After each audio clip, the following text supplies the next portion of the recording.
working on an album for, honestly, I'd say probably a couple of years now, just because it just takes time. And the process that I'm choosing to do with is to do most of it myself.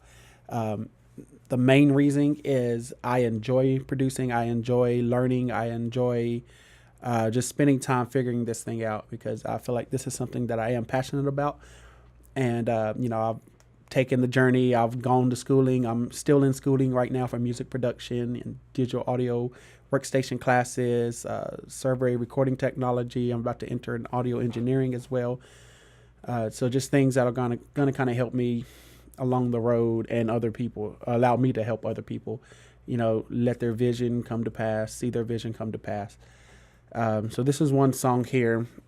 I think I wrote it about 3 years ago. I actually wrote it for a prayer service for our church. I wrote it in not even a day. It was like, there's a couple of hours.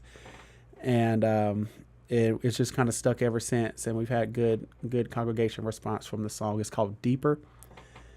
And without further ado, I believe you can see my screen here. So I am going to play what I have so far. Again, this is all just me in my in my office over the years, or over time, kind of getting this stuff done.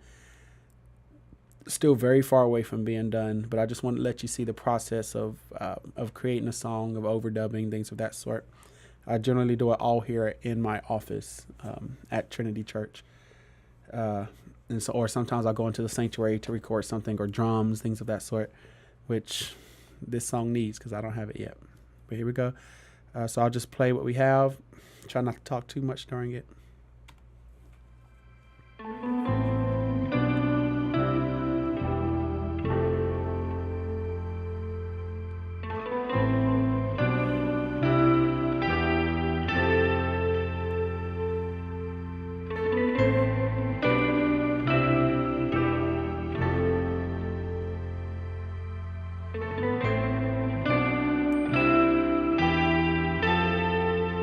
6, 7, 1, 3, 4 progression right there.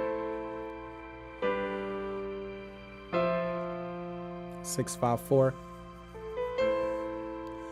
But I'm actually playing the 1 over the 4 on that last chord right there. That's probably what you're hearing.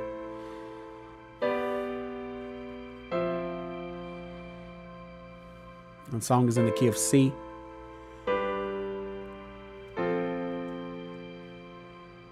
One, 2, 6, 5, 4.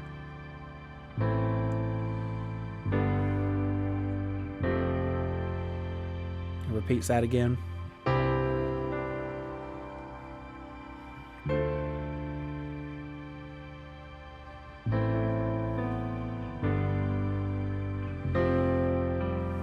Now back to the intro. I figure for like a really good guitar player, this would be pretty fun.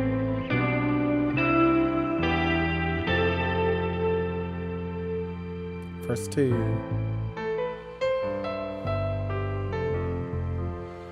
A little bit more bass movement.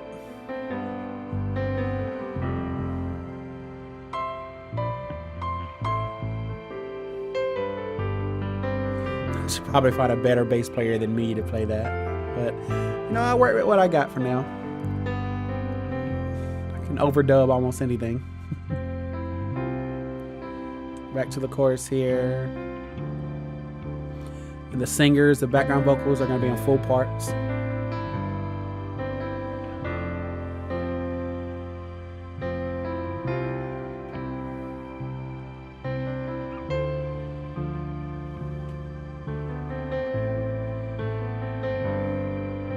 I didn't want everything to sound the same with the piano.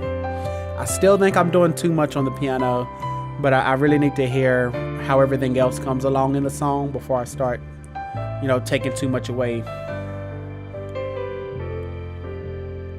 That's generally how I play piano anyway, so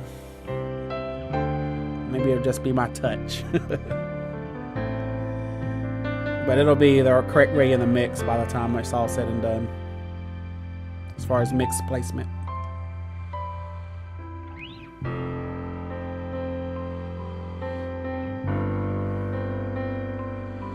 the bridge here, 4, 5, 6, 1, walk up. Repeats it over and over again. This is one of my favorite parts of the song here. Let's just talk about the waters rising, ankle deep, knee deep, waist deep, chest deep, until it's over your head and you're not in control anymore. Referring to the presence of God, the power of God, the Spirit of God. So the song is called Deeper. It's all about going deeper in God. I want to see past the things I've seen before.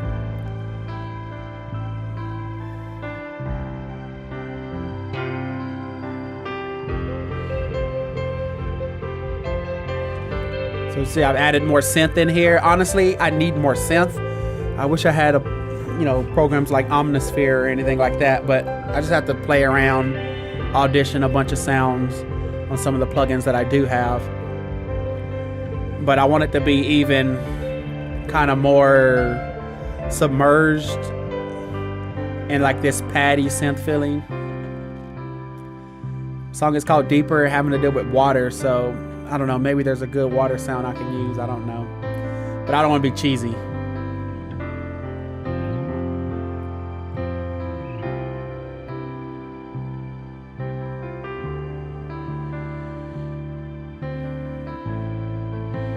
This is actually a big chorus here, but without the guitar, the rhythm guitar, and then it just tags that last part. Excuse me.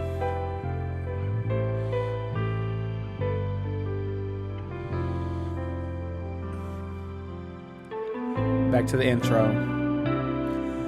So what you're seeing here at the top, this is just my lead vocal I recorded. I don't even know when, but it was a long time ago. And then I actually recorded the tenor part, the alto part, and the soprano part. That was just for me to stick in my head as, and whenever I do the background vocalist, they have something to refer to. Because everything's time aligned and starting and stopping at the same time, which is easy to do when you're singing it by yourself. But I'm excited to get, some great singers along with me. So let me just show you my channels here. This first one here. Keys, obviously, I've been talking about keys the whole time. Deeper pad, that's this. I'll solo that out for you if I hit the right button. That's this. That's going in the background the whole time, and I can hear right now I need to do a filter sweep because I feel like I'm getting a little bit too much of that that high frequency. Like where it's almost, at least in my ears, it's almost piercing. So soloing that out, I see that. So let me just dial that back a little bit.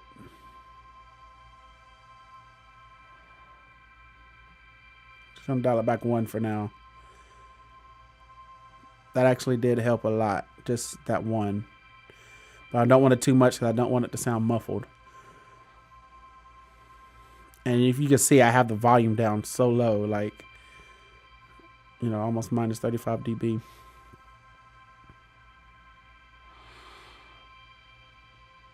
And all I have right now is just the API 550 by Waves. API is a great equalizer, all that fun stuff. All right, so kind of like on top of that, next thing I have is called Beneath the Ice. This one I have not bounced yet into a WAV file because I'm still playing with how it goes. Honestly, I recorded this one time with this Beneath the Ice sound. And let's just listen to what it sounds like. This one's panned all the way to the left ear. I'm not sure if you can hear that if you're not wearing headphones, but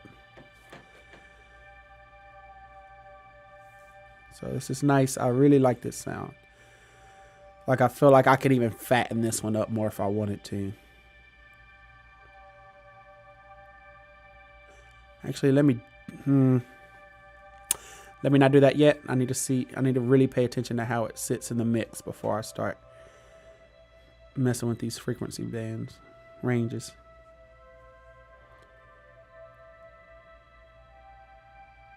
pretty cool adding some movement in there. You know, it's not really following the melody, but it's more free flowing. So the next sound here is drifter.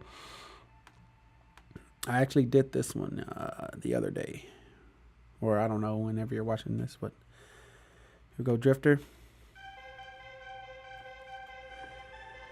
I'm trying to go to something, you know, this part of the bridge is like the biggest part of the, you know, the build of the song.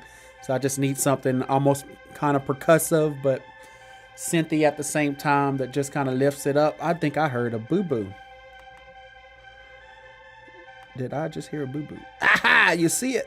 Look at that. Right there. See, this is the awesome thing about MIDI, is I just highlight it, and then I go, and it never happened. And then I save it because, you know, I haven't saved this yet since I've been working with it. So, today. All right, so that's drifter. That's also panned to the left, which, let me re-listen to that again. I think I might need to move that one over to the right a little bit. I like panning because that wasn't a technique that I used to use, but since I've been using it, and the overall sound of the complete project mix, it honestly helped, especially if you have more than one guitar. I mean, you're gonna want to pan those things, like, you know, at least some to the left, some to the right, because it creates, you know, more of this stereo field of space kind of deal. And it cleans it up. Like if you have put two guitars together, you know, it's just really going to sound like one when it's all said and done. But if you pan them, you can actually pick out particular details. Maybe not the first time listening to them, but, you know, as you listen to songs more and more. And again, I'm not an expert musician by any means. You know, I play enough piano to get by. I play enough guitar to get by. I play enough bass to get by. I play enough drums to get by. I play enough everything to get by pretty much. But it handles what I need it for. And really, as I'm overdubbing myself and things of that sort, or there's been a lot of times I recreate songs, especially for our choir. You know, there's not a music track for it, so I listen to the song and I'll just open up a studio session like this, play the keys first, play the bass, you know, and just kind of go in order, and I'll recreate the whole song the best way that I can. But in doing that, like, I mean, that's honestly been one of my best practicing, learning techniques of getting better at my instruments, is just being challenged. And the cool thing is when you're dealing with a studio, a DAW like Logic Pro, which is what I'm using here, Logic Pro 10 or Logic Pro X, you know, you just set up a loop and you just overdub it till you get it right. And then, you know, once you get that right one, yeah, that's it. You don't got to do it anymore. All right, here we go. Next thing, synth bells. Might help if I solo it out. That's kind of what I've been using to help, you know, make this it sounds like a very weak sound right now.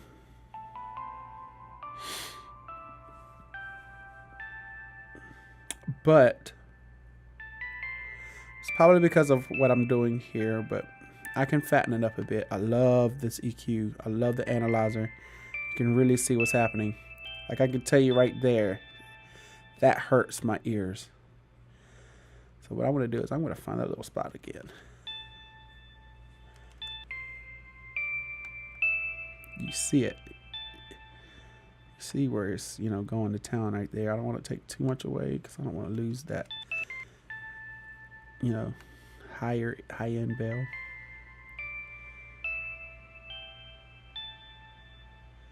Hey, yeah, it didn't break my ears this time. Okay, good. Glad I found that. All right, so next you have the bass. Probably gonna end up having to re-record this, but I did this a while back, and I don't even know what bass I used.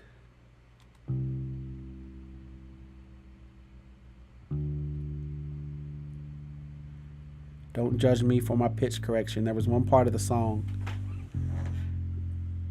which I need to go through and automate this pitch correction, but there was one part where I could tell that it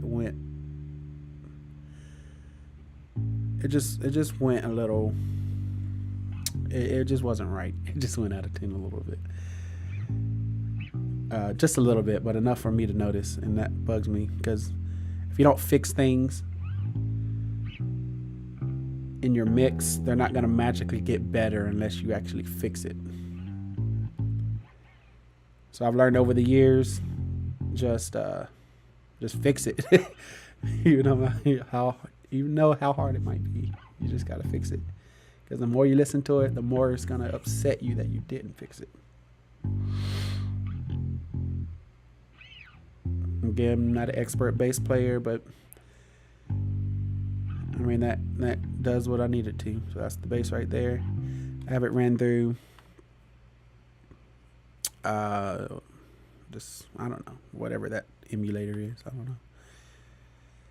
All right, so electric guitar solo. I did this one the other day. I used my pedal board. I don't know if you can see it in the shot, and I don't feel like moving the camera right now. It's nothing to scream home about, but it's a blessing. I love just the analog pedals. It's one thing I've been getting into lately. Wish I had more money to get, the good stuff, but I'm making work what I have. Then I just started using this this thing I got from the Complete 10 package called Guitar Rig 5.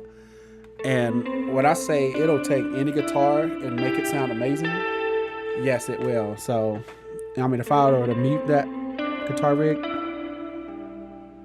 it sounds all plain and yucky. Like, I'll put it back on, widens it up, tightens it up, sharpens it up, does everything that it needs to do. All right, here we go. Electric guitar. This part here, this is like electric guitar 2. And I just have it in this one part because in that big part of the bridge I was telling you about earlier, I really wanted something different for like one of the guitar players to be doing, something strange, something kind of abstract. And then same thing on that Guitar Rig 5, I found this sound that makes it like a ooh. I know you heard that. Let's fix it. I did not hear that before. I did not properly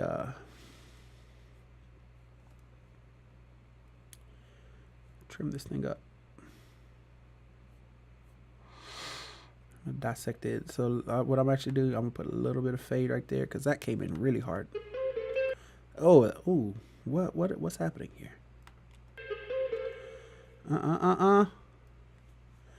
Nope, not today. Let me try this. I can always undo.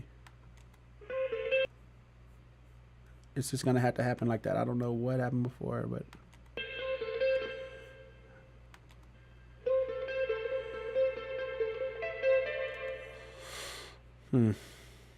interesting. Sorry about that, guys. Yeah, that's, again, I'm doing this right here on the spot. So, I just want to let you see kind of how my brain works and what I do. But, yeah, so anyway, that's what it sounds like. I don't like how that comes in.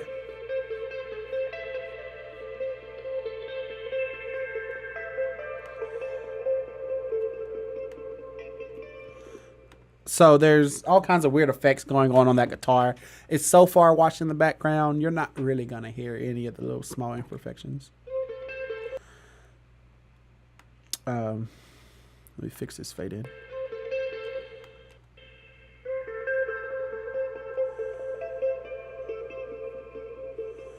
And it actually grows, it changes. It's one of those weird plugins that kind of has a mind of its own.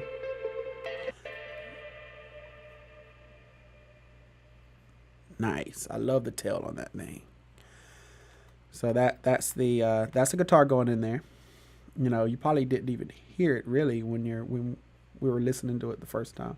All right, so here's another thing. Next thing is this boom power driver. Man, I was just like, man, it'd be so cool if on top of the drums when they get recorded, if there was like a boom, kind of like this loud boom, which I have not achieved that sound yet, but this is the closest I've got to it. Far away from what I'm really wanting to do, but it's like That's like a hollow, empty. I need it to be like boom, but not like overpowering everything. So I can tell you one thing. Oh, I already got the EQ on it, and I kind of squash it up. Let me see. I need to fix something. I don't want it too open because that I want it to have that compressed squash sound right there. I don't want it.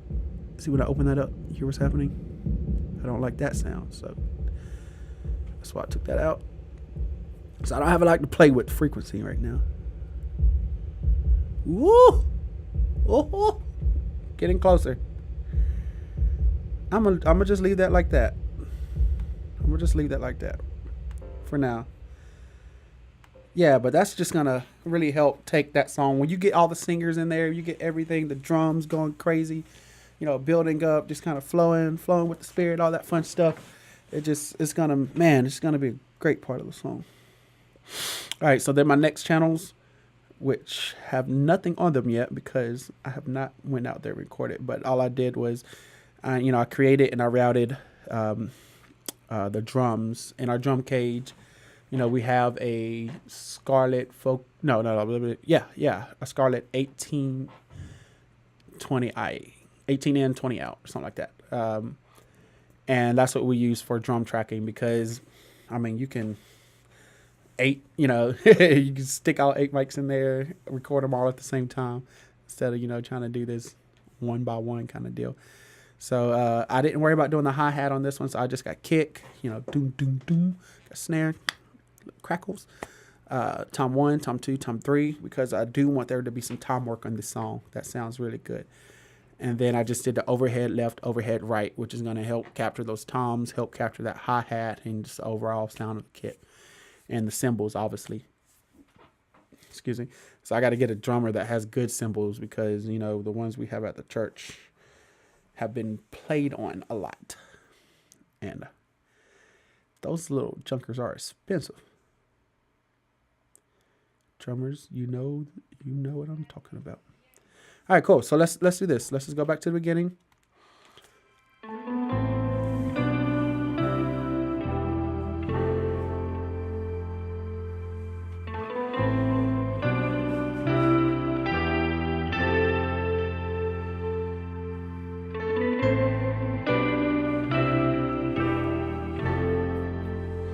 Maybe you hear some of those things that I pointed out earlier. I did say I was going to do something. See, in the mix right now, at least in my ears, I feel like those pads, the deeper pad and the beneath the ice, I can probably keep where I have them.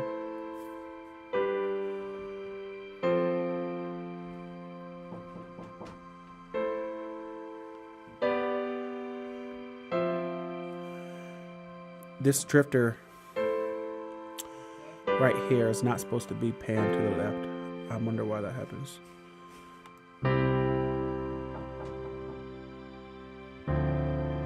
Yes, it is. I know.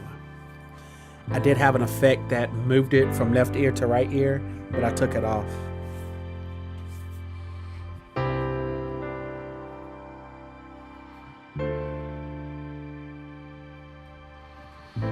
Again, once drums are in here, it's gonna sound, it'll sound more full, more lively. The thing about creating a song, you just have to have vision, and you got to keep that vision in the back of your head the whole time, because you recording instruments one by one, so you're literally building it from scratch.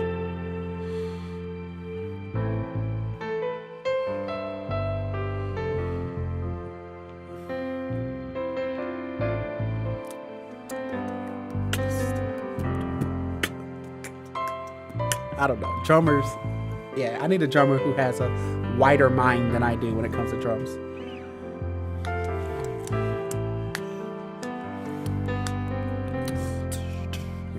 However, I don't know. I feel like without the drums right there, it just went from big to soft again. Gotta fix that.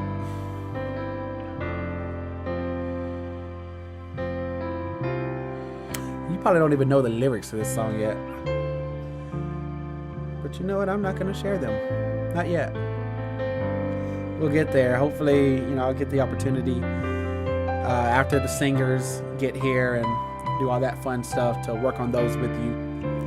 I will say vocals for me is one of the hardest, most time consuming edits that I do, minus the drums. Drums get number one. They just take a long time because you're dealing with timing on every single one.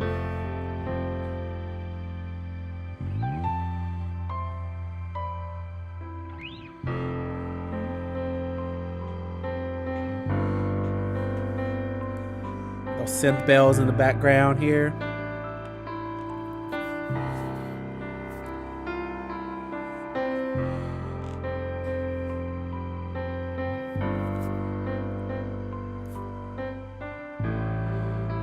I heard that.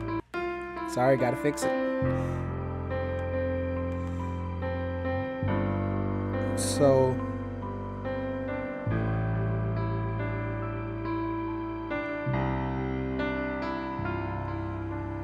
I don't know, it's weird.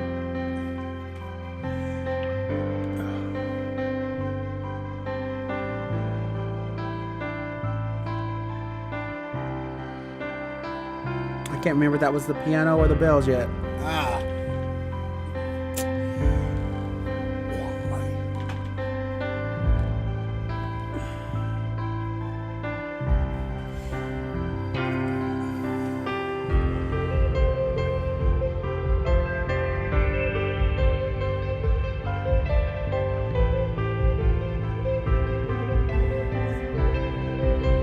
That bass note that you heard pop right there, I'm actually gonna add a little flair in the song that's gonna match that, just so you don't have the same thing over and over again. I need to have something, just a little different element in it.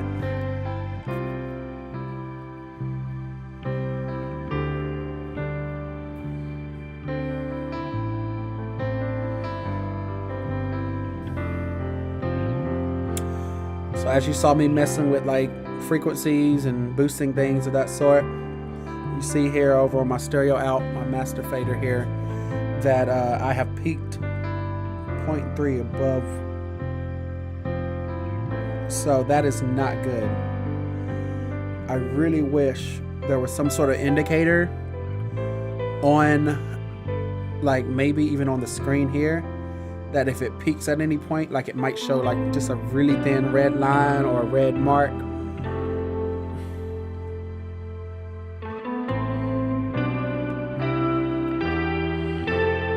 But that's part of it. You just got to find out where it happened. I wish I was paying attention. I was not. But then again, I'm not done with the song yet either, so still got a long way to go.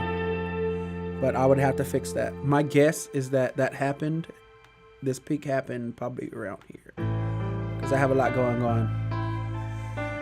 Oh, watch it be that bass note. You see that hit right there? It's taking up my master level. I boosted that up. That's kind of the downside of boosting certain frequencies, especially those lower frequencies. They're a lot louder, a lot more full. They weigh more than the higher frequencies. Okay, so that is obviously where I'm getting. All right, we found it. And that's the thing, it doesn't even sound like it's loud in the mix, but sure enough, it's there. So let's not go so ham right there. That can be fixed with compression, actually. So this is what I'm gonna do. I'm gonna put you back up there. I'm gonna go to. I didn't pick this compressor. This automatically came on it, but you know what? I'm okay with it. Let's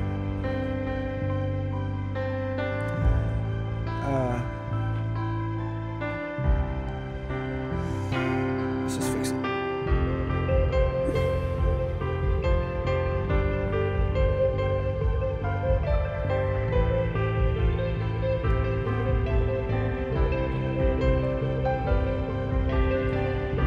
So just that little change right there, we're not peaking anymore.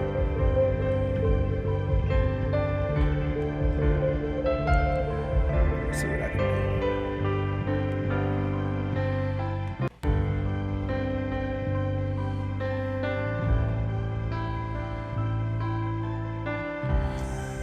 because honestly, you're gonna want as much headroom as you can by the time you're done.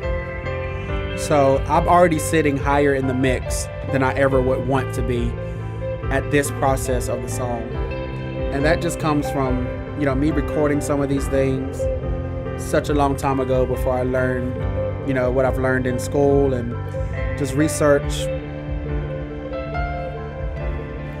So what I've found myself doing is all these, like this song in particular, portions of it were already recorded. I've deleted a lot of stuff out of this song already that you have not even seen because it was just poorly done.